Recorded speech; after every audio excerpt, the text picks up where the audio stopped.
வணக்கம் ஸ்டூடெண்ட்ஸ். நான் ஹரிகிருஷ்ணன் பேசுகிறேன். 11th இங்கிலீஷு போயம் 1 அதில் உள்ள புக் பேக்கில் என்ன கொஸ்டின் இருக்குதோ அதை பார்க்க போகிறோம். அது இல்லாமல் இப்போ இஆர்சி ஒரு 6 மார்க் உள்ள இஆர்சி இருக்குதுல 3 3 6 மார்க் உள்ளதில் அது எப்படி எழுதணும் அப்படிங்கிற விஷயத்தை நான் எக்ஸ்பிளைன் பண்ண போகிறேன். இதில் நம்ம அதில் பார்ப்போம். அதில் புக் பேக் அப்ரிசியேஷன் இஆர்சின்னு கொடுத்துருக்கோம் டைட்டில். இது புக் பேக்கில் பார்த்தீங்கன்னா மேலே அதில் கொடுக்கும் லாஃப் வித் தேர் ஐஸ், சிரிப்பு அவர்களுடைய கண்கள் அப்படின்னு. ஸோ இதுக்கு என்ன எக்ஸ்பிளனேஷன் பாருங்களேன். Question to laugh the heartfully, சிரிப்பது வந்து மனப்பூர்வமாக. அண்ட் வார்ம் என்ன பண்ணாங்கன்னா மறைச்சி வச்சுக்கிறாங்க. அதில் வார்ம்னாக்க மறைச்சி. அண்ட் என்டூரிங் தி எக்ஸ்பிரஷன்ஸ், முடிஞ்ச அளவுக்கு வெளிப்படுத்துறது. It's found in the eyes, அது என்னக்கா கண்களில் மட்டும்தான் அதில் தெரியும். அந்த வார்ம் வெளிப்படுத்துகிற விஷயத்தை பார்த்தீங்கன்னாக்க அது கண்களில் மட்டும்தான் தெரியும். அது மறைக்கிறதும் தெரியும், வெளிப்படுத்துறதும் அது கண்களில் மட்டும்தான் அதில் தெரியும் அப்படிங்கிற மாதிரி வச்சுருக்காங்க. அடுத்து பாருங்களேன், 2வது question shake the hand without heart, கை கொடுங்க இதயபூர்வம் இல்லாமல் அப்படி வார்த்தை அதில் சொல்கிறாரு. அப்போ shake the hands is to gesture express happiness. ஒரு கையை கொடுக்கும்போது நல்லா இறுக்கி பிடிச்சி கையை பிடிச்சி நல்லா குலுக்கி இது பண்ணோம்னு வச்சுக்கலாம். அந்த அளவுக்கு ஒரு நம்மளுடைய மனப்பான்மை எந்த அளவுக்கு இருக்குது அப்படி விஷயத்தில் தெரியும். அண்ட் மீட் சந்திக்கும் பொழுது. And above the expression means that handshake and not heartful. இந்த மேலுள்ள இந்த கொடுத்துருக்காங்க இல்லையா, அது கையை கொடுக்கும்போது சில பேர் என்ன பண்ணால் அப்படி லைட்டாக மோன கையோட கொடுத்துட்டு அப்படி எடுத்துவாங்க. It is only a formality. வந்திருக்காங்க அப்படின்னு சொல்லிட்டு ஃபார்மாலிட்டி மட்டும் கொடுத்து அவங்க உள்ள போங்க.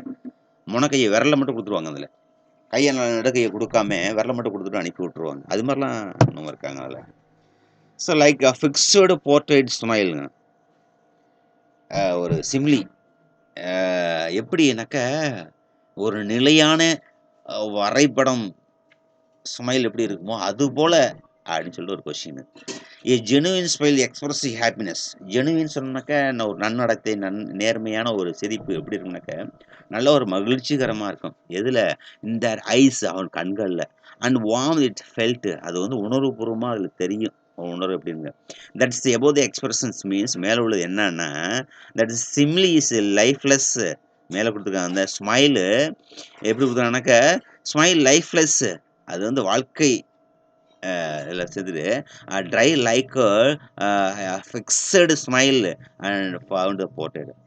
அப்போயும் சிரிக்கிறது பார்த்தீங்கன்னா ஒரு வரைபடத்தில் அப்படி இருக்குமோ அது போல் டக்குன்னு சிரிச்சு போயிடுவாங்க. அது மாதிரி சிரிச்சு போயிடுவாங்க அப்படின்னு சொல்கிறாங்க. உணர்வுபூர்வமாக சிரிக்காங்க வாங்க பாருங்க அப்படின்னு சொல்லிட்டு லைட்டாக சிரிப்பாங்க.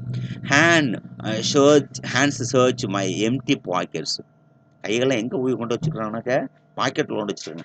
It's mean act of evaluating one's worth. அது என்ன அப்படின்னாக்கா ஆக்ட் எவால்வேட்டிங்னாக்க எவால்வேட்டிங் மதிப்பீடு. டு ஒர்த்து, அதோட மதிப்பு பூரா எங்கன்னாக்க பாக்கெட்டில் கொண்டு வச்சுக்கிறாங்க. அதில் அதுமாதிரி மறைச்சி வச்சுக்கிறாங்க, மனசுக்குள்ளே மறைச்சி வச்சுக்கிறாங்க. பாக்கெட்னா அப்படின்னாக்கா அந்த இடத்துல வந்து மனசுக்குள்ளே மறைச்சி வைக்க. பாக்கெட்னா கைகள் வந்து உனக்கு தெரியக்கூடிய உருவம் என்னன்னாக்கா கைகள் வந்து பாக்கெட்டில் வச்சுக்கிறாங்கனாக்கா அப்போ மைண்டில் என்ன சொல்ல வர விஷயத்தை மறைச்சி வச்சுக்கிறாங்கன்னு அர்த்தம். அதில் to learn all these muting things unlearn, கற்க முடியாததை எல்லாத்தையும் மறைச்சி வச்சு, கற்க முடியாதது எல்லாத்தையும் மறைச்சி வச்சு, கற்க விரும்பாதது எல்லாத்தையும் மறைச்சிக்கணும். எப்போ? ஆல் ஃபேக்கு, ஒரு பொய்யான. ஃபால்ஸ், ஒரு தப்பான. And hypocrisy behaviour is learn by man. அது மாதிரி விஷயங்களை ஹிப்போக்ரிட்டிக்னாக்கா மனசுக்குள்ளே அந்த ஒரு பிஹேவியரை மறைச்சி வச்சுக்கிறது, நெகட்டிவ் அப்படின்னு கூட சொல்லலாம். Above the expressions mean he wants to learn give up all superficial descriptive habit. இது எல்லாமே எப்படின்னாக்கா கிவ் அப்னா கைவிடுதல். ஆல் எபோவ் சூப்பர்ஃபிஷியல் நன்னடத்தை ஹைலியாக உள்ள நல்ல எண்ணங்களை பூரா எல்லாத்தையும் விட்டுட்டு எல்லாத்தையும் பழக்க வழக்கத்துக்கு பூரா எல்லாத்தையும் மறைச்சி வச்சுக்கிறாங்க அப்படின்னு சொல்லுவாங்க. ஸோ இது வந்து இஆர்சி பாருங்களேன். இப்போ இஆர்சி மேலே கொடுத்துருக்கோம். அதில் explain following lines with reference to context அப்படின்னு. இது வந்து இஆர்சி கேட்பாங்க. அதில் பப்ளிக் எக்ஸாமில் ஏஆர்சி உண்டு. இப்படி தான் அந்த இடத்துல இஆர்சி ப்ரிப்பேர் பண்ணணும். இப்போ ஃபஸ்ட்டு என்ன பண்ணால் ரெஃபரன்ஸ் எழுதணும், தலைப்பு, கான்டெக்ஸ்ட் எழுதணும், அடுத்து எக்ஸ்பிளனேஷன்ஸ் எழுதணும். அப்போ இந்த லைன் கொடுத்தோம், once upon a time son they use to laugh with their eyes. அப்போ இந்த தலைப்புக்கு என்ன எழுதணுனாக்க தீஸ் லைன்ஸ் ஆர் டேக்கன் எழுதலாம், இல்லைனாக்கா ரிட்டன் சொல்லிட்டு அந்த இடத்துல எழுதலாம். ரெண்டுமே இருக்கலாம். ஃப்ரம் த போயம், இந்த போயத்தை எழுதுனது யார், இந்த போயம் எதில் இருந்துனாக்க ஒன்ஸ் அப்பான் ஏ டைம் அப்படின்னு சொல்லிட்டு எல்லாமே கேப்ஸில் எழுதணும். இந்த இன்வெர்ட் கம்மா கொடுக்கணும், கேப்ஸில் எல்லாமே லெட்டர் இருக்கணும். எழுதிடுச்சு பை நாகிரியன் போய்ட் கேப்ரியல் ஓக்ரா அப்படின்னு சொல்லுவோம். கேப்ரியல் ஓக்ரா அப்படின்னு. நைஜீரியன் போய்ட்டு கேப்ரியல் ஓக்ரா அப்படின்னு சொல்லுவாங்க. நைஜீரியன் போய்ட்டு. இது வந்து அந்த போயட் சார்ந்ததுனால, இப்போ பேர் மட்டும் அந்த இடத்துல எழுதலாம். நைஜீரியன் போய்ட் அப்படின்னு கூட போடக்கூடாது. ஆனா ஆத்தர் நேம் அந்த இடத்துல எழுதணும் அதுல. அடுத்து கான்டெக்ஸ்ட் பாருங்களேன். இந்த poet recalls how the people interact with fellow humans with real feelings. அதாவது இந்த கான்டெக்ஸ்ட்னாக்கா அந்த பொருளடக்கம் நம்ம அதுல சொல்லுவோம். கன்டென்ட் கூட அந்த இடத்துல சொல்லலாம். இது என்ன சொல்றாங்க, இந்த போயத்தினுடைய மீண்டும் அந்த இடத்துல எழுதி காட்டும். இன்டராக்ட் யாரோட அப்படின்னாக்கா, அந்த ஹியூமனோட உணர்வுகளோட வந்து உண்மையான உணர்வுகள் எப்படி இருக்கு அப்படின்னு சொல்லிட்டு இந்த போயத்தின மைய கருத்து அப்படின்னு. அடுத்து எக்ஸ்பிளனேஷன் விவரிச்சு அந்த எழுதணும். இந்த போயத்தினுடைய விவரிச்சு அந்த poet lament loss of genuine. லேமெண்ட்னாக்கா அடிப்படைன்னு சொல்றது. அப்ப லாஸ்னாக்கா இழந்து போறது. எது? இந்த ஜென்யூன்னாக்கா அதாவது நன்னடத்தை வந்து இழந்து போகுதல். அதுமாரி feelings in the social interactions of modern times. இந்த காலத்தில புதிதாக இருக்கப்பட்ட சமூகம் சார்ந்ததுல வந்து இன்டராக்ட் பண்ணது கம்மியாயிட்டே வருது. எது? இந்த பாடத்தினுடைய இந்த 2னுடைய தலைப்பு. He recalls the pain how to older generation express the love and warm to their eyes. அப்ப அதில சொல்ல ரீகால்ஸ்னாக்கா மீண்டும் நினைவுபடுத்துகிறார். என்னது? வித் பெயின் பெயின்னாக்கா அந்த வலிய மீண்டும் ஞாபகப்படுத்துறது. எப்படி? அந்த ஏற்கனவே ஓல்டு ஜெனரேஷனாக்கா முன்பு இருந்தவர்கள். அவர்கள் வந்து வெளிப்படுத்தினாங்க. எப்படி? அவங்களுடைய அன்ப வெளிப்படுத்தினார்கள்.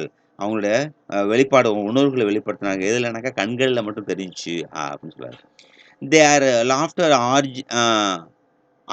Originated from their eyes. அவர் அவருடைய சிரிப்பு எங்கேருந்து வந்துச்சு அப்படின்னாக்கா, கண்கள்ல மட்டும் உருவானுச்சு. அப்ப examples the gateway of their heart. அவர்கள் இதயத்திலிருந்து வெளிப்படுத்துனாங்க. As adult have only a fake smile to the fake laugh. ஆனா இன்று உள்ள பெரியவர்கள் என்ன பண்றாங்கனாக்க, ஃபேக்னாக்க ஃபேக் ஸ்மைல்னாக்க பொய்யான ஒரு ஸ்மைலும், பொய்யான ஒரு சிரிப்பும் அந்த இடத்துல பண்ணிட்டு இருக்காங்க அப்படின்னு மாதிரி சொல்றாரு. ஸோ அது வந்து அது இஆர்சி அது சும்மா ஒரு எக்ஸாம்பிள்ஸ். இது 2வது எக்ஸாம்பிள்ஸ் இதில குடுக்குறேன். I want to be what I used to be அப்படின்னு. I want to be what I used to be அப்படின்னு சொல்லிட்டு ஒரு தலைப்பு இதில குடுத்தாரு. ஸோ நான் எப்படி இருக்கனோ, அதே போல நான் இருக்க விரும்புறேன் அப்படின்னு சொல்றாரு. எப்படி இருக்கிறேனோ, அதே போல நானும் இருக்க விரும்புறேன் அப்படின்னு தலைப்பு இதுல. அப்ப ரெஃபரன்ஸ் பாருங்களேன். தீஸ் லைன்ஸ் டேக்கன் ஃப்ரம் போடலாம், ரிட்டன் ஃப்ரம் 2 போடலாம். இந்த poem once upon a time by Nigerian poet Gabriel Okara அப்படின்னு சொல்றாரு. அப்ப அதுல வந்து இந்த நைஜீரியன் போய்ட் அது மாரி சொல்றாரு அதுல. அப்படின்னா அந்த ஆத்தர் தலைப்பு இந்த இடத்துல இது எழுதுனாக்கா 3 மார்க். இதுதான் மெயினா அந்த இடத்துல எழுதணும். The poet expressed the desire to gain the childhood innocence. அப்ப இந்த தலைப்பு என்னன்னாக்கா, இந்த போய்ட் வந்து வெளிப்படுத்துறார். என்ன அது ஆசை வெளிப்படுத்துறார். டு ரீகெயின் மீண்டும் பெறுவதற்கு எது? இந்த சைல்ட்ஹுட் இன்னசென்ட் அந்த குழந்தை பருவத்தில் உள்ள எதுவும் அறியாத மனநிலை பெறணும் அப்படின்னு நினைக்கிறார் அதுல. இப்ப அடுத்து பாருங்களேன், அந்த எக்ஸ்பிளனேஷன்ல இந்த poet regret that he is living the hypocrisy அந்த ஃபால்ஸ்ஹுட் டுப்ளிசிட்டி அப்படிங்கிறாரு. அப்ப இந்த போய்ட் வந்து ரெக்ரெட்னாக்கா எடுத்து சொல்றாரு. என்னன்னாக்கா எப்படி வாழ்றது? எப்படி மனசுல மறைச்சுக்கிட்டு வாழ்றாங்க? தப்பான ஒரு வாழ்க்கை வாழ்றாங்க அப்படின்னு சொல்றாரு. He expresses his desire. அவர் வெளிப்படுத்துறாரு என்னது? அவருடைய ஆசைய வெளிப்படுத்துறாரு. எப்படி? டு ரீலேர்ன் கத்துக்கிறதுக்கு. யார்கிட்ட? இந்த genuine smile of childhood from his son. அவர் பையன்ட்டேருந்து இந்த நல்ல சிரிப்பு, குணமான சிரிப்பு, ஆரோக்கியமான சிரிப்ப நான் வந்து கத்துக்கணும் அப்படின்னு பையன்ட்ட கத்துக்கணும்னு ஆசைப்படுறேன் அப்படின்னாரு. அதனால அத நான் நான் எப்படி இருக்கனோ அதே மாரி இருந்துக்கிறேன் அப்படின்னு சொல்றாரு. He wants to regain with warm of love. நான் மீண்டும் அந்த இடத்துல பெறணும்னு நினைக்கிறேன். ரீகெயினாக்க மறுபடியும் பெறணும்னு நினைக்கிறேன். வித் லவ் அன்போட பெறணும்னு நினைக்கிறேன் அப்படின்னு சொல்றாரு. ஸோ தேங்க் யூ ஃபார் வாட்சிங் this video. Thank you. ERC நம்ம குடுத்துருக்காங்க பாருங்க. ஏதாவது டவுட்னாக்கா நீங்க கேட்கலாம். தேங்க் யூ ஃபார் வாட்சிங் திஸ் வீடியோ. Thank you.